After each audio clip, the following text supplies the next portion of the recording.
Session that provides His Excellency the platform and the opportunity to interact with Abians and, of course, the members of the press. Tonight, we will have Frank Chukwemeka of Flow FM and Vivian Samuel of Love FM as moderators. So I will be yielding the microphone to His Excellency, Dr. Alex Otti for his opening remarks, after which the moderators will commence. Thank you, and you're very welcome.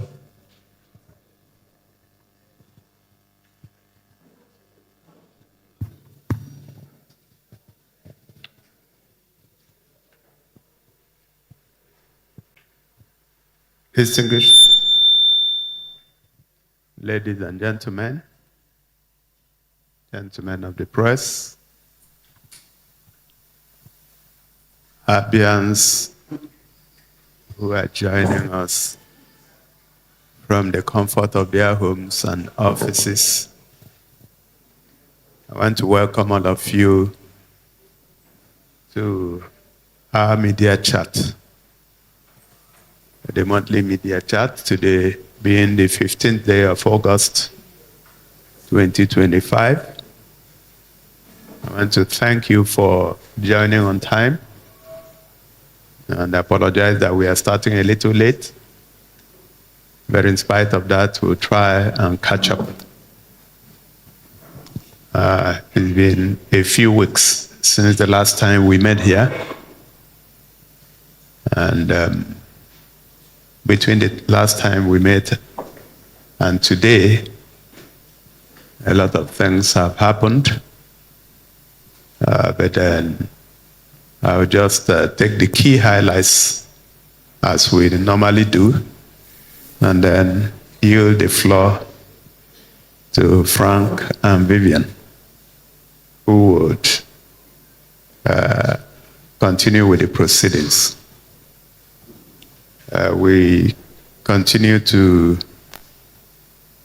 push in different areas, particularly of infrastructure,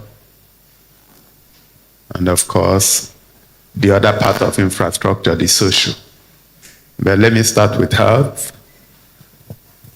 We had flagged off towards the end of last year the Project Ekweme, which speaks to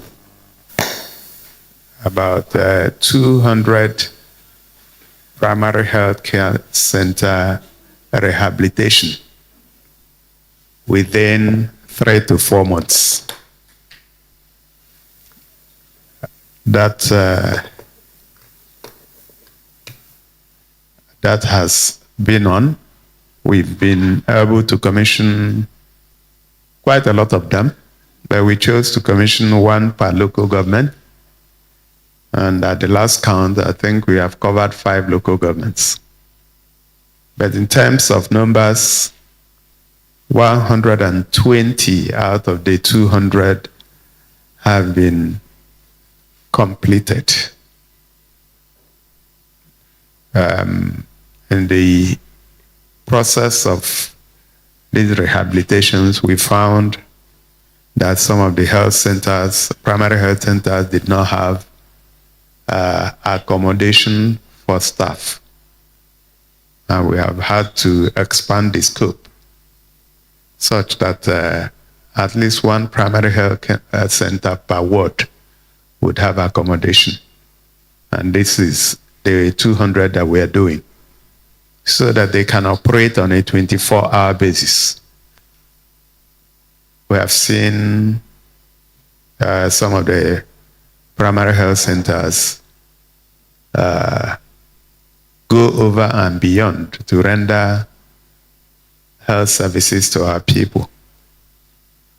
The other time in Bende, a day before we came to commission the health center, a lady gave birth to a set of twins, and they were being well taken care of.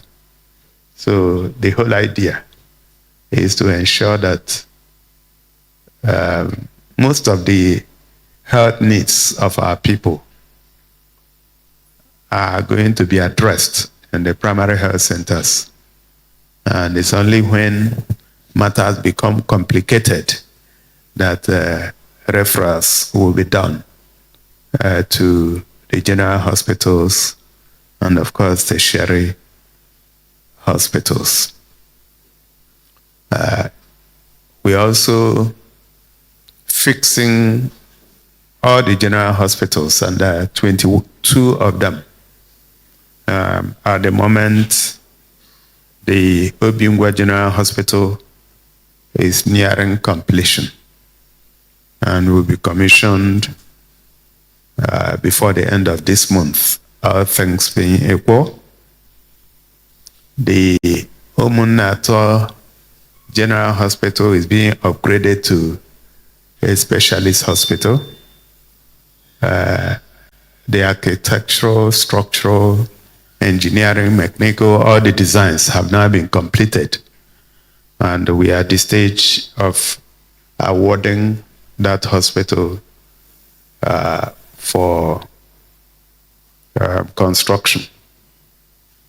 The cottage hospital in Abia has also been completed, and it is now ready for commissioning. And we believe that that will happen any moment from now. The one in Amachara is also receiving attention. Same for Umuahia, Okwa, Umuahia, and Arochukwu. And I believe that very soon, before the end of this quarter, we'll have many of them ready for commissioning. We rolled out the health insurance scheme, and the information available to me is that as at yesterday, we now have 101,000 people who have enrolled in the health insurance scheme. And the idea is to have everyone enrolled in the health insurance scheme, so people are not meant to pay out of pocket whenever they require healthcare services. On education, we continue to work to upgrade education in the state, both at the primary, secondary, and tertiary level. 20 smart schools are being built as we speak. Some of them are existing schools that we are converting to smart schools. I understand one has already been completed in Umuahia, and a few others are going to be completed very soon. 61 other schools at the moment are different levels of completion. If you recall, we had identified 51 secondary schools, and that meant 3 secondary schools per local government and another 170 primary schools, making it a total of 221 primary and secondary schools that are receiving attention in the first phase of our rehabilitation of schools. You are from Abia or you live in Abia. So all you need to is to get to your school. Like I joke with some of my friends, and I ask them, when last were you in your primary school? And you find that a lot of them had not been there. They go back to your primary school and see the state. So what we met was that virtually all the schools were in different stages of dilapidation. And we took a principled stand that we must fix all of them. It doesn't really matter what it takes, because that is the future of our children. And we must pay attention to it. You're also aware that from the beginning of this year, we made education free and compulsory. And that gave rise to massive enrollments, which also meant that the facilities that were already stretched were further stretched. So as we get into some places, we find that the existing structures were not fit to be rehabilitated. And if you move around, you will find that a lot of the schools, we've had to pull down existing structures to erect new ones. We found that in terms of integrity, in terms of cost, that it was much more efficient to do that. And then you can be sure of what you get. It's also sometimes better to just start afresh than to start trying to panel beat an already dilapidated structure. And that's what we're doing in many of the schools. Of course, we also came under pressure in terms of the facilitators, the lecturers, or the teachers. And I'm glad to report, and I'm sure you are aware, that we have onboarded 5,394 teachers as we speak. We've posted them to different schools. We also got reports that some people were posted to areas where they could not operate efficiently, and I gave instructions that people should be posted where they could deliver their best. I've always been a firm believer that somebody should not consider posting as a punitive measure. So if somebody lives in Okwa and you are posting him to Arochukwu, he may have to relocate. And if it's difficult for him to relocate, then he may not operate well. So we like to post people to where they can give us their maximum output. So the ASUBEB, the Ministry of Education, and others involved have sat down to review those postings. So if there's any prospective teacher that we have hired, and I believe they've all been onboarded in the payroll as at this month. So if your posting is not satisfactory, please come back to us, so that we want to post you in your comfort zone, and we want to get the best from you. Moving to the tertiary institutions, I'm very glad with the improvements happening at the Umuahia Polytechnic in Aba.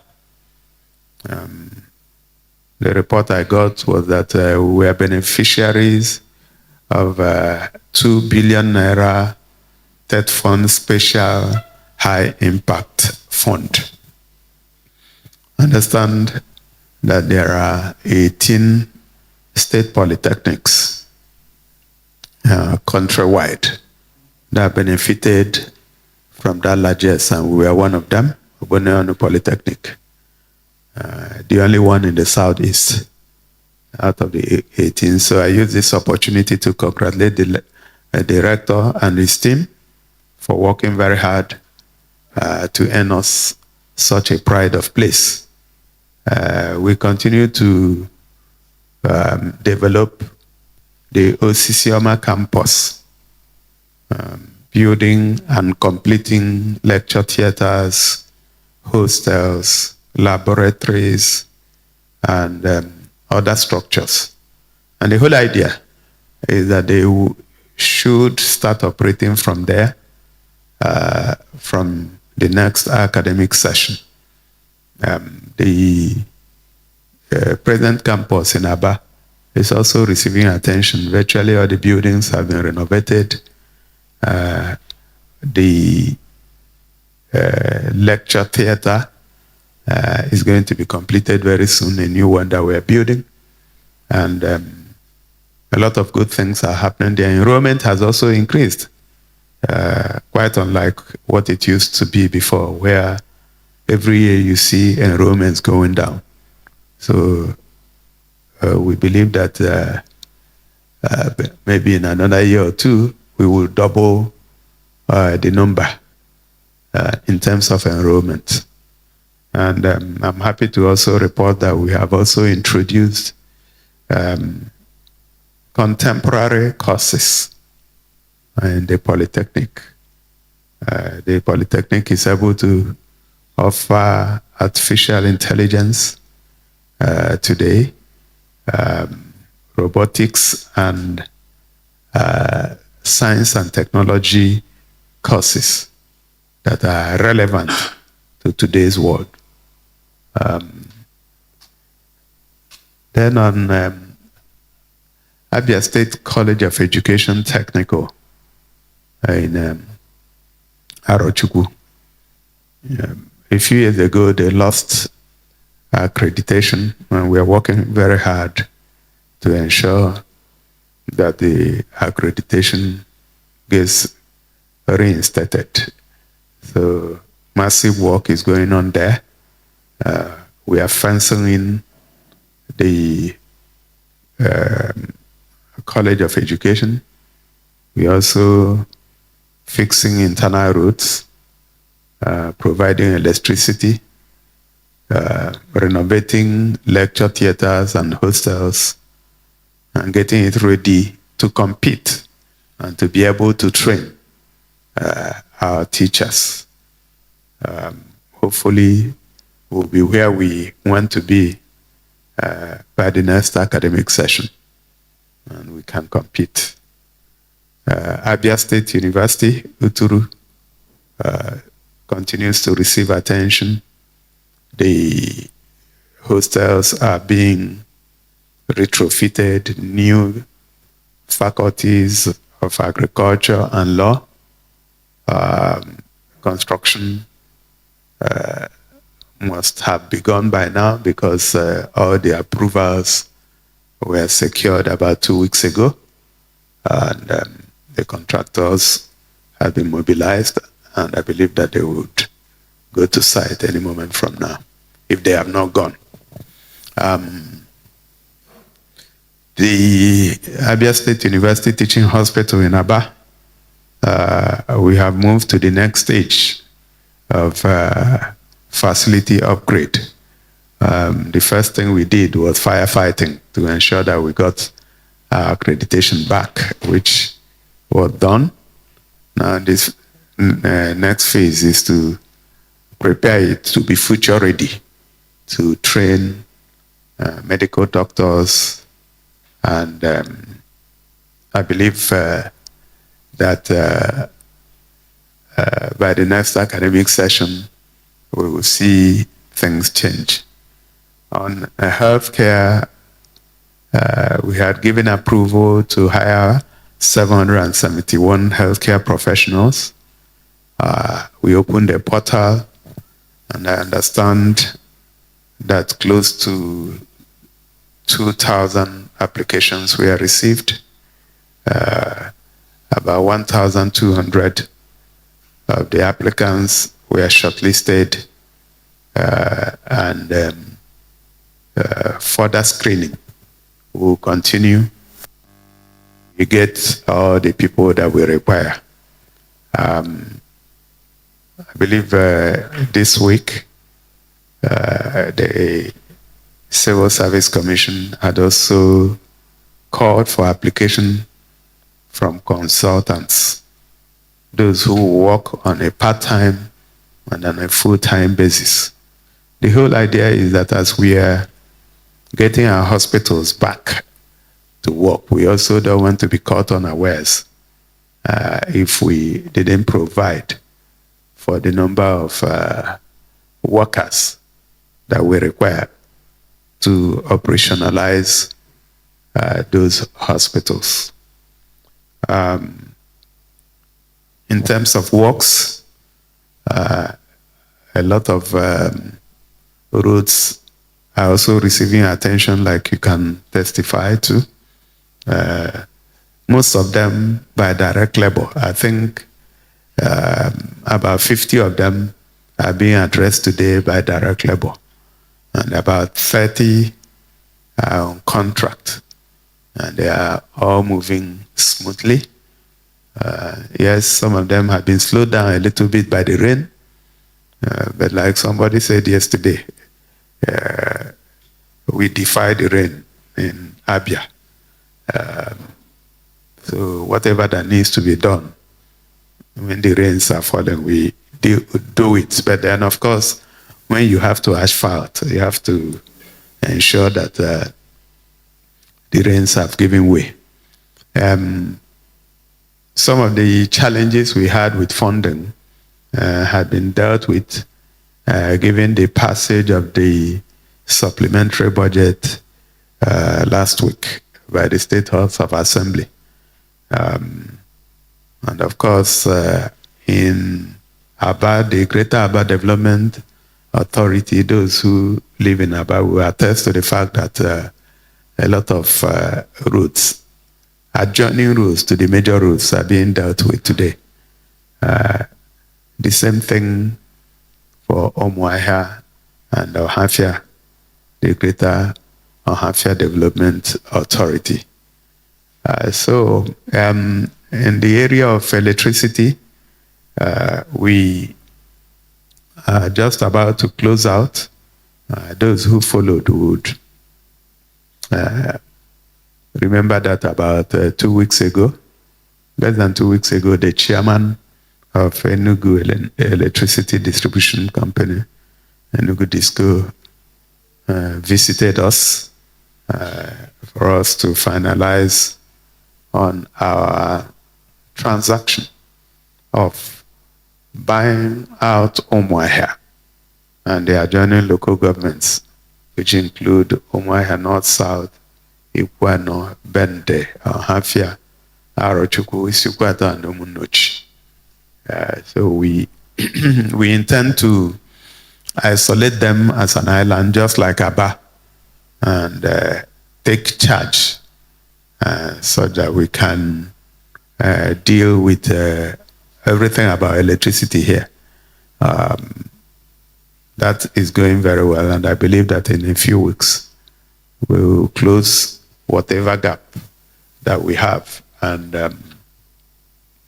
then we can move to consummating the transaction. We have also set up the, which you of course know, the ASERA, Abia State Electricity Regulation Agency, and of course the Advisory Council was also set up. So we are good to go. The Light Up Abia project remains in force. All the roads we are building, we ensure that we have solar power to power and light up the roads. Even those that have been built before now, we also work very hard to ensure that the place is well lit for a whole lot of reasons. One of them is security. It's more difficult for people to operate in well-lit environments than in dark environments. The second one is that we are working very hard to ensure that the night economy works here. We have tried to explain this time and time again to say that the more people are awake, the more business they do, and the more money they make. Anytime you go to bed, by say 8 p.m., your money goes to bed. And it's only when you wake up that it wakes up with you. So any money that you put under your bed, instead of having it work, that money is useless to the economy until it wakes up. We have also fixed, and that's the first phase of the electricity project in Abia State University that was handled by the Ministry of Power and Public Utilities. And we are now moving to the next stage of setting up a turbine that will generate no less than 15 megawatts of power that would support, that would be an independent power project that will support the university and environs. The I's and T's are being dotted and crossed, and hopefully we'll roll that out soon. Very soon, so that they will be independent of public power supply. On our urban renewal projects, we continue to ensure that our place begins to look the way it should look. The roads, trees are being planted, and we are doing it quietly, where we are asking for the support of Abia people, not only in planting trees around their houses, but in also ensuring that the ones that we are planting are not tampered with in any way. If anything, that you will support to ensure that these trees survive. We also beautifying the towns with bus shelters and laybys, and of course the bus terminals that we are constructing should be ready any moment from now. And there's one in Umuahia. There are two in Aba, and I think one in Umuahia in the first instance. And of course, the electric vehicles that we had ordered, I think 20 of them should be ready for delivery any moment from now. Another 20 will be ready before the end of the year. And then we'll continue counting and counting. In terms of youth empowerment, we have chosen a different path because, like I've always maintained, our people culturally do not depend on handouts. That is our culture. There is the new culture of handouts, but that is not our culture. It is imported. And that our people believe in being taught how to fish than giving them fish. So we continue to invest in our young people. The talent hunt exercise that started from the Ministry of Youth and Sports is one of those.